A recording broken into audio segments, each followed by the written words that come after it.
Right, in this chapter we're going to look at some website encryption issues.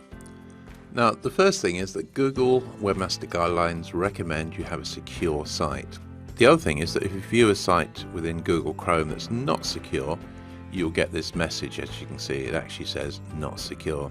Now, in some cases this might cost you some extra money. Some people do it, some hosting companies do it for free, but someone like Crucial, I think they'll cost you about $100 a year, something like that. At the end of the day, just get it done. It's an SEO thing that you can just set up and forget about. And as I say, Google actually recommends this for SEO purposes. If you do go to the Google Webmaster Guidelines, you'll see this bit here in the bit that says help visitors use your pages. It says, if possible, secure your site's connections with HTTPS. So there you are, it's in the Google Webmaster Guidelines, and as always, if Google recommends something, just do it. Now, as to what HTTPS is and how does it work, it doesn't really matter. It basically just secures your connection.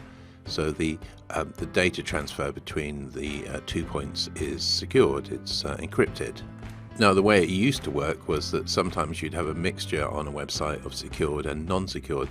So for instance, traditionally, a couple of years back, it was quite common for the website itself to be not secured, but when you went to the bit that actually took credit cards, the pages that took credit cards, that bit would be secured. Google has now taken the view that why not just secure the whole thing? So as I say, that's the way you should do it these days. So as you can see, these are the various sort of terminologies you have to know about: encryption, data integrity, and authentication. The good news is that in most cases you don't need to know anything about this. You just simply contact your hosting provider, ask them to implement it, they'll charge you some money, and that's it.